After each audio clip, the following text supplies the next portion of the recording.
இன்றே டவுன்லோட் செய்து உங்கள் ஃபேவரட் ஷோக்களை என்ஜாய் பண்ணுங்க.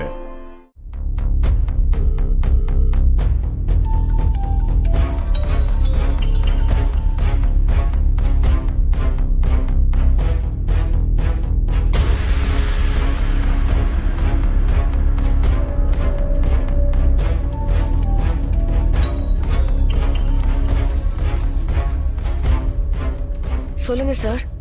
நீ என் போனை எடுக்கலன்னா நான் கேட்க மாட்டேன். ஆனா ஒன்னே ஒண்ணு மட்டும் சொல்லிக்கிறேன்.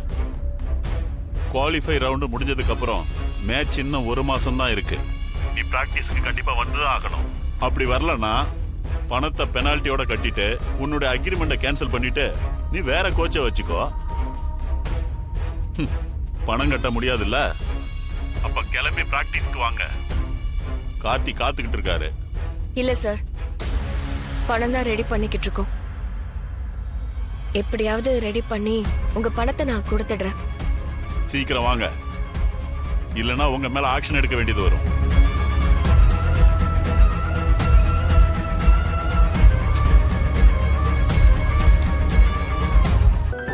தங்கச்சி கல்யாணத்துக்காக நிறைய செலவு பண்ணிட்டேன். மாப்பிள்ளைக்கு ரொக்கமா கொடுக்க வேண்டிய 5 லட்சம் பணத்தை என்னால பெரட்ட முடியல. இப்போவே கொஞ்சம் டார்ச்சர் பண்ண ஆரம்பிச்சிட்டாங்க. சரியான டைம்ல கொடுக்கலனா என் தங்கச்சி வாழ்க்கை தான் பாதிக்கப்படும். அதான் நீங்க கொடுக்க வேண்டிய 5 லட்சம் கேஷை வாங்கி கொடுக்கலான்னு உங்களை நான் ப்ரெஷர் பண்ணி கேட்கலான்னு இருந்தேன். ஆனா நீங்க இப்ப என்கிட்ட கேக்குறீங்க. கதிர், உங்க ஷேர் அந்த பேலன்ஸ் 5 லட்சத்தை எப்படியாவது கொடுத்து சேவ் பண்ணுங்க கதிர். இல்லைன்னா என் தங்கச்சி வாழ்க்கை தான் பிரச்சனையாயிடும்.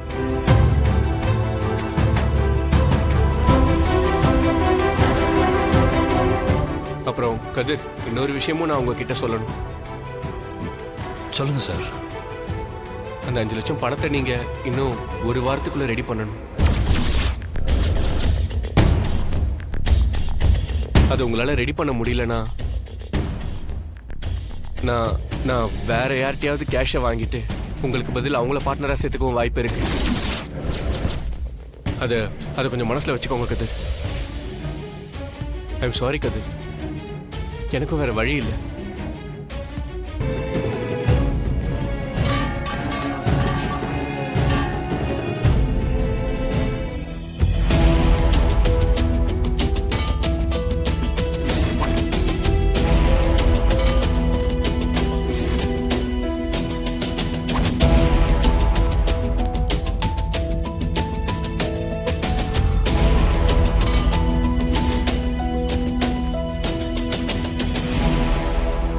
இன்னைக்கு நான் பீலமேடு ஏரியாவில் போய் சிலிண்டர்லாம் போட்டு வந்துடுறேன்.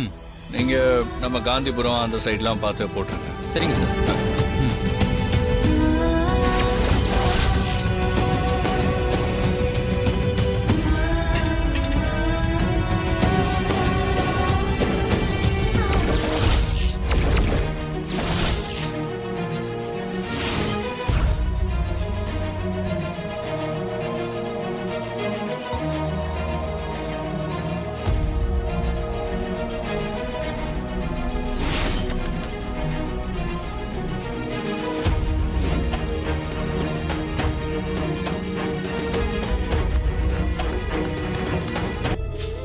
எல்லாராலையும் அவ்வளவு சீக்கிரம் ஓனரால ஆக முடியாது.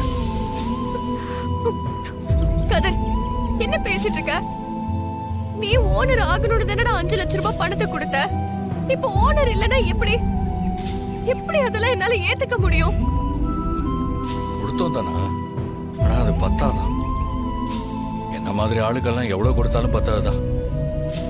5 லட்சம் கொடுத்தா ஓனர் ஆகிடலான்னு நினைச்சேன். ஆனா நடந்தது. நான் உங்களை இந்த மாதிரி வேலை செய்ய சொல்றேன்னு வருத்தப்படாதீங்க. நீங்க 5 lakhs மட்டும் தான் கொடுத்துருக்கீங்க.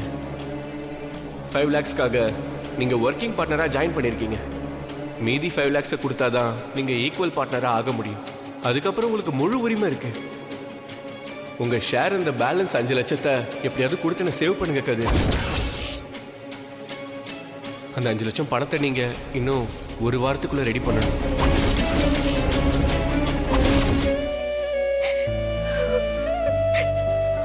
இன்னும் 5 லட்சம் ரூபாய் கொடுத்தாதான் இந்த யூனிஃபார்ம் உன்னை விட்டு போகுமா? யூனிஃபார்ம் நான் என்னைக்குமே வெறுத்தது இல்லை தானா. எந்த வேலையுமே குறைஞ்ச வேலை கிடையாது. கதிர், என் மனசு கஷ்டப்படக்கூடாதுன்னு எல்லா கஷ்டத்தையும் தாங்கிக்கிட்டு கவலையே இல்லாத மாதிரி பேசுறல்ல.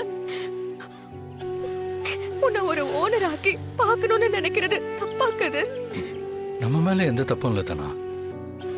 நம்ம ஏழையாவே இருக்கணும்னு நம்மளை படைச்சிருக்கான்ல, அந்த கடவுளோட தப்பு தான். கடவுளை குத்த சொல்லாத கதிர். நமக்கு கடவுள் நல்ல வழியை தான் காட்டுவாரு. மீதி 5 லட்சம் ரூபாவை கொடுத்தாதான் உன்னால ஓனர் ஆக முடியும்னா அத நம்ம எப்படி ரெடி பண்றது? அதான் நீ நம்புற கடவுளே நல்ல வழி காட்டுவாருன்னு சொல்றல்ல, அவரே காட்டட்டும்.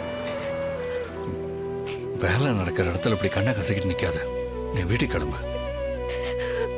நான் வேலையை முடிச்சுட்டு வீட்டுக்கு வரேன்.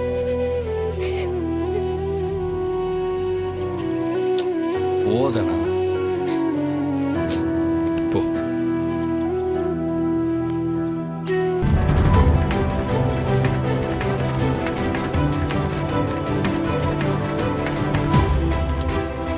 கதிர் மாதிரி தெரியுது.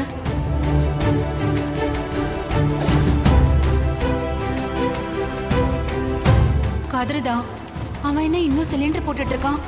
அவன் தான் ஏஜென்சி பார்ட்னர் ஆயிட்டான்ல.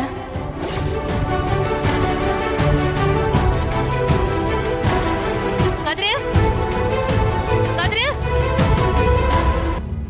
நீ சிலிண்டர் எடுத்துட்டு போனதை நான் பார்த்தேன்.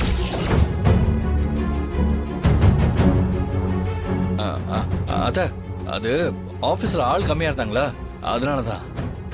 வேண்டாண்டா, பொய் சொல்லாத. என்கிட்ட உண்மையை சொல்லு. என்ன அம்மாவா பாக்குறேன்னு சொன்னேல்ல? ஏண்டா, அம்மா கிட்ட இப்படிதான் பொய் சொல்லுவியாடா? சாரி அத்தை. ஓனர் ஆன பிறகும் நீ ஏண்டா இதெல்லாம் பண்ணிட்டு இருக்க? அம்மா, கதிர் இன்னும் முழுசா பணத்தை கொடுக்கலாமா? அதனால ஆபீஸ் வேலையெல்லாம் கதிரோட பார்ட்னர் தான் பாத்துக்கிறாரு. இந்த வேலையெல்லாம் கதிர் பாக்குறான்.